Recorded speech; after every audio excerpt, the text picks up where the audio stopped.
Good evening, good afternoon, ladies and gentlemen. Welcome back to another episode of Hightop Sports. As you can see, we're not in the studio today. We were on the road, and it feels like I can't even it wasn't even 24 hours. It was just 8 hours. I drove here to Blue Ridge, Georgia to, have some alone time, some family time, hang out with the crew. Figured I had a few days. Was going to do the Wednesday show. The gear is brought, was prepared. I'm thinking nothing till Thursday, right? We've had a busy February. Let's shut things down. It's not the case. It never is the case. I shouldn't have. Hey, that's on me for thinking that we could have a day off. But we're here. We're ready to roll, ready to talk about it.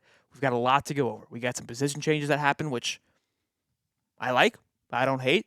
And then we've got it's personal, which we already knew was personal, but I feel like we just keep rubbing on this wound that doesn't need to be rubbed on anymore. But you know what? It is what it is. We got to talk about it. And I can't hold any more punches anymore. You know what I'm saying? We're coming from the top rope. And then Spurrier, speaking of top rope, decides to come from the top rope and just land on Billy's neck and esophagus. So we've got that going for us.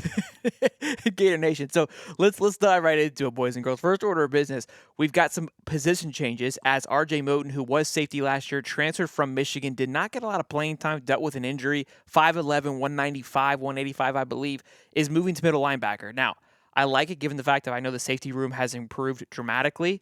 The size, not horrible. Not great, but not horrible. Excited to see him have an opportunity to a position of, I wouldn't say need. I think the quality has improved dramatically, but quantity never hurts at a linebacker position, given the fact that we did have some guys leave Florida last year. So I like the transition, especially with the guys moving to safety. Obviously, we've got Asa Turner, I believe is how it's pronounced. Obviously, Gregory Smith coming in, who ended up being a 4-star. And we talked about him a lot. I'm high on Gregory Smith making some big moves. He was a 3-star originally because he played quarterback through high school. Ultimately ended up being a 4-star, which is going to be playing safety. Aaron Gates, cornerback, that was a 2023 commit, also moved to safety. We talked about that earlier on in the year. So all those things are kind of moving around. And then next up, which we called on the show here, we did a full breakdown of the offensive line of what I thought it would look like. I think I got the left tackles off based on what I'm hearing about for projections on that. But we'll know more come spring game, and we'll talk about that again. But it appears that Damian George has moved to the guard position, which I'm ecstatic about. I think that is going to be a massive upgrade there. Again, with the times that he did play guard last year, looked phenomenal. And that was why when we broke down the O-line, I moved him to the guard, which excited me. So it looks like right now we're going to have Crenshaw and Barber on the tackles, backed up by Manuel. That's what it's looking like. And then the guard positions are going to be Najee Harris and Damian George, with Slaughter and Big Rod filling up the center. I don't hate it. I love it. And Fletcher Westphal, obviously, he'll find a spot. Christian Williams, big time young man. I think sophomore he's heading into. He's like 6'6", I want to say 330. Could be wrong on the stats there. But if you go look at his PFF score, very, very high given the fact that he played very limited snaps, but kind of excited to see what he's able to do. Could have a little diamond in the rough there. I believe it's Christian Williams. I saw him on the depth chart when I was going through the PFF scores, just looking at the offensive line. If you click include limited snaps, he pops up, and I was like, wow, who is this guy? Didn't even remember who he was. So really excited about these changes. Again, the RJ Moten one isn't a flashy one. It's an exciting one. It's just another depth piece into a position group that wouldn't hurt if we got some depth. So let's move on. Obviously, I got tagged in this. Mr. Crane and Company from the top rope, he's phenomenal, guys. Those guys over there at the show, but tags me in and goes, "What's my thoughts on this?" Trevor Etienne taking a jab once again at the Florida Gators. I mean, it felt a little unwarranted. Didn't need to go the way that it did. I'm gonna play the clip and then we'll give you my thoughts and opinions on it. Let's just go ahead and fire her up and then we'll go. So pretty much to sum it up, it was like I could either be running back 2 on a losing team, go somewhere where like I wanted to play in December too. That also played a big part in me transferring, so that I could be running back 2 on a losing team, or go somewhere and possibly be running back 1 and win a natty. I mean, that's the goal, man. Came up short last year, probably shouldn't have, but it is what it is. Happens. But a little soft in my opinion. I feel like if you're going to you say, hey, I'm going to be running back 2. So if you're great, if you're everything that you're implying that you are, you should be running back 1, right? Also, 2, part of a losing team. You were a part of that team. I mean, take some accountability for those actions, right? To me, it feels like there's no need to take a jab. I would have just said, hey, better opportunity here at Georgia for me to excel my career. Like, that's where the mindset, in my opinion, should have been spoken, regardless of what the actual fact is. And I'm not saying, like, look, everything he's saying is like, look, losing team, I want to play in December. That's fine. That's great. to me, it's not a winning mentality. It's a Kevin Durant, let's just jump ship when it's not working out my way. And obviously, am I going to be a little bitter and biased because he left my team? Absolutely, like 110%. And look, that's the world that we're creating. So I think we're going to evolve. Like, it's that new mindset versus that old mindset, where that old mindset, even Chris Doering, of like, look, I don't believe in jumping ship because that team is winning. Like, I believe in you chose to be here. I want to make this team win. I want this team to be successful. That's like diving into a marriage. I'm like, yeah, this thing isn't working out like I thought it would. That one looks good over there. I'm gonna dip. All right, I'm gonna catch you on a flippity flop. Like, no, like you've committed to this relationship. Let's make this thing work. Now, I obviously know that's not how the way of this land goes anymore, especially with the evolution of NIL and guys transferring constantly. It just makes it a little more personal when it is, the rival. But it's like leaving an ex and then just trying to dunk on it while you've already left. You've already did the dunking. You know what I mean? You don't need to double down on it. Again, I think the answer could have been a little bit different, regardless if that is truly how you felt. An opportunity to play in December. I hope we absolutely just obliterate their ass come October, which I always do every single October. But I don't know. The mindset of you're part of this team, you've worked with this team, you've been here for 2 years. At what point last year did you realize that I'm dipping? You know what I mean? Now I question your passion for the team. So there was times where we were like, hey, why isn't Trevor playing more? How do we know that you weren't dialed in? How do we know that you weren't committed the entire time? You're running back 2. Ask the question, why are you running back 2? Why are you starting behind Montreal Johnson? And somebody say, oh, that's Billy's guy. I think if you watch the film, there's a reason why Montreal starts. Is Montreal busting up for these 15, 20-yard carries? No. But he's a north and south guy. He gets the job done. He's more of a disciplined back, somebody that I can trust to go in there, land the block, right, and fall 3 to 4 yards forward. Look, love Trevor as a runner. I think he's fantastic. But you have to ask yourself. Now, there could be a big question mark here on Billy just knows what he's doing, and that's a whole other conversation for a whole other day. And I know that's where everyone's going to head. But I think a lot of us can take a look and say, look, I think Trevor could argue for a number 1 guy. But he clearly was told that, hey, you're going to be the number 2 guy. Probably was told he'll be the number 1 guy at Georgia. With the departure of the running backs, he should be. I mean, there's nobody there. Like, you're going into a brand new slate with a lot of young backs coming in. It's going to be a thick room. I can promise you that. It's going to be a very high-quality room. So is he going to just run away with it? I don't know, but it's personal. It was already personal, but now you went on this podcast, you doubled down on your comments there. It just, I don't know. Look, when you're winning, when you're on top, you can kind of get away with it and do those kind of things. So speaking of top ropes and just dunking all over us, boys and girls, when it rains, it pours. And look, I know this is where I hate this like thing we've created with the Disney Gator and non-Disney Gator or whatever, but the non-Disney Gators loved this. I was getting tagged. I was getting all beat up with this. I'm like, Spurrier's on board. He's done with Billy. I was like, golly. I actually went and read the article because sometimes what happens with these clips is that they're out of place, but the article seemed like it was a written article and the person that wrote it went and got just little tidbits and then made his own story based off those tidbits. So it wasn't like it was just an interview and someone just ripped it. Like, that's all we got from Spurrier. He did speak to the NIL. He spoke to Trevor Etienne. He's like, yeah, I don't like it. So those things he did speak about as well. But mostly, again, the question I guess was asked. I didn't see what the question was because all we got was the person wrote like, hey, there's been a lot of changes recently to the coaching staff. Here's what Spurrier had to say on that. And then here's what Spurrier's comments were, which got people just, and they have a right to be. When you've got the old ball coach, the GOAT of Gator football, when he says something, people are going to listen. Regardless of how long he's been out of the game or any of those things, people are going to listen. Last year when he spoke on the offense, not being a high-tempo offensive, like just throw the damn football, Billy spoke to it. His wife made the comment of like, maybe you should listen to the old ball coach. So his words carry a ton of weight. Like, we could sit here, all of us Gator podcasters or whatever you want to call us, can have our thoughts and opinions about it. When old ball coach comes in on dunks on it doesn't really matter what we have to say. He goes, there's a feeling, and this is in my opinion the worst part about it, because he critiques the coaching staffs of having so many coaches, right? Too many coaches. And I think, look, you can argue, you can defend, right? You can spin it in a way that I think that the college football world landscape is changing. And so maybe that Billy is trying to try new things and put coaching staffs in.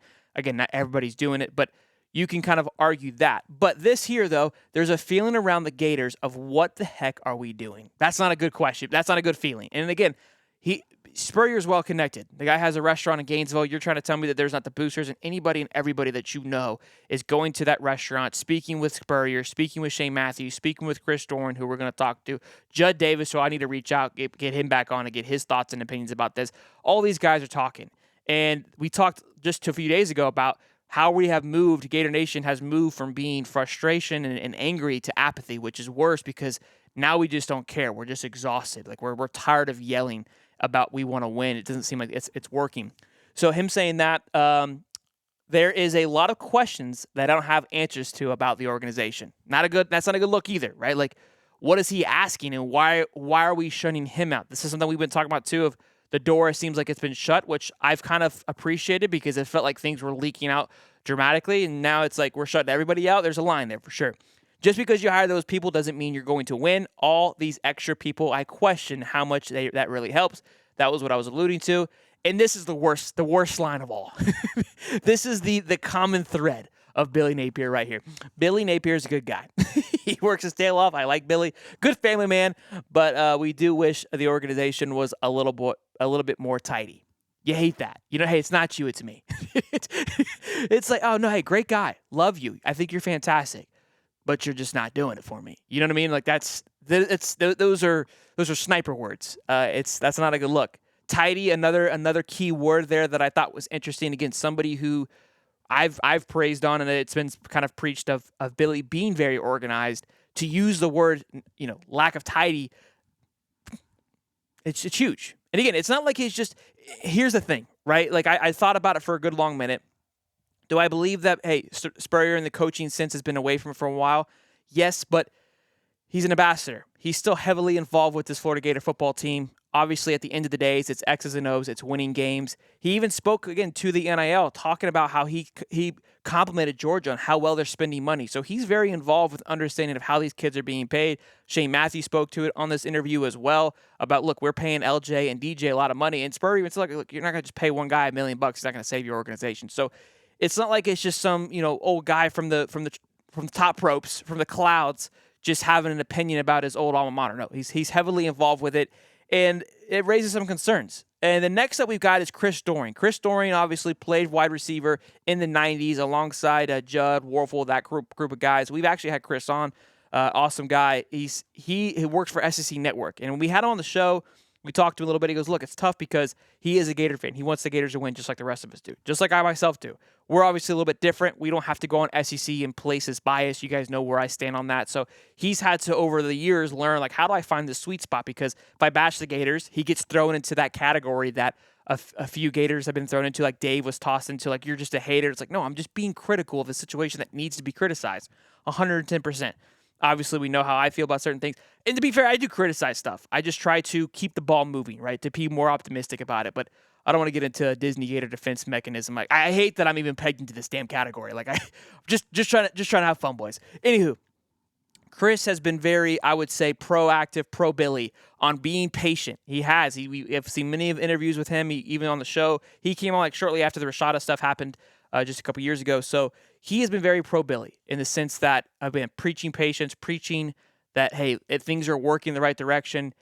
Now this concerns me a little bit. This is what he had to say. I think there's a lot of people that don't have the patience on the football side and are clamoring for something different, Dorian said. I don't think anybody argues Napier is a tremendous person, but a lot of fans wonder if he's the right fit. You got to win.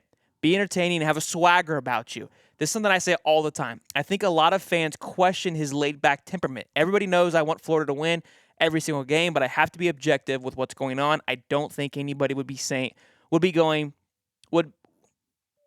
going 6-7 or 6-6 is acceptable. So the swagger thing I love because that's something that we've talked about all the time. I say, look, I'm probably a little too swaggerish, probably a little bit too obnoxious, too out there. I could probably tone it back or find a sweet spot, but that's again another conversation for that day. And I'm probably I'm 20 years removed from that, right? Billy obviously being a little bit older, you want to see that composure, you want to see that cool temperament at the right times. But there's also times where I need to see the swagger. I need to see, like, Saban carried it, Kirby carries it. Like, you have to be able to just flip on the switch. I think what makes a great coach and somebody with that composure is knowing when to flip it on. It's not having it. You can't just not have the fire at all, right? Like, being completely calm and just sedated all the time, like that wears off on your team. You almost want it to be like, I don't know when this guy's going to pop off. So you're calm, you're collected, but you're constantly on edge because I don't know when Dad's going to just pop off and backhand me. You know what I mean? Like that's how it should be. Like, I don't know if Dad's going to come home in a drunken rage this afternoon or be good to go. Like that's how the team should be ran. But for Doering to kind of, again, come in and express some frustrations and have his thoughts, it's what everybody's been saying. Everyone's been putting date on this being the nail in the coffin. And then a lot of this article was given the fact that a lot of weight is riding on DJ Lagway here. I mean, you want to talk about pressure. And here's the other thing, too. I would love to know when this article was written or these interviews were asked. Was it in December? Was it before the coaching change? Like, you know what I mean? Like, have things adjusted because maybe this interview happened, let's say, 2 months ago, and a lot of things have changed since then. Good and bad, depending on how you want to look at it. But we bumped Russ to offensive coordinator. You hire Ron Roberts. Like, I would like to know when this interview was. I think that plays a factor into it. Again, ultimately, at the end of the day, I think the swagger comment, the not winning enough, all those things are, those are relevant to any time that you ask it because nothing's changed in the sense of coaching since the end of the season. So, look, it's, me. I always love to defend and try to be optimistic and keep it moving. And again, I'm still going to be that way, but we all know it's hot to see Todd. And this warmed it up even more. Okay, I think the leather burned off of it from that conversation there with both of those guys. So we will see. Let me know down in your comment section below. I know I would love to get your perspective on the Spurrier situation. I want to see the comments. I was trying to read around. Again, this Twitter is a little one-sided in a sense. I feel like I don't see enough. I see a lot of the hate towards it. And again, like anything, when things are going well, the Disney Gators are pumping that up. When things aren't going well, you got the other side pumping that side up. So genuinely, like, what's your thoughts on this with Spurrier hopping in here, with Doering hopping in, old guys that are part, alma maters of this program that love the program dearly, having a thought? Is that more question for concern? Is it just an outside perspective, and then maybe that the evolution of this game's changing a little bit? Is that being too nice to Billy? Like, there's a lot of things you can look at it from here. I think ultimately, and this is where, it comes down to having that criticism. This isn't being negative, that there is some question marks there. And it feels good, too, I think, for a lot of us, because a lot of us are asking questions like, what's happening? What's going on? And Spurrier's like, hey, I have questions that I want to know what's going on, too. And that's something that I've stated before, too. Sometimes it feels like we just want a little more clarity, right? Like, if we ask a question, can you just give us yes or no? Like, I don't need let me tell you about that question, okay? That's how Billy answers stuff, and that's frustrating as hell sometimes. So his reason for that, I don't know, but that's part of an ego thing, in my opinion. And when you're trying to defend your answer versus just like yes or no, like, I'm very black and white. I don't have time for all this knick-knack, paddywhack nonsense. So, and I think Spurrier is the same way. I could, like, if we got Spurrier 1-on-1 on a golf course, could you imagine?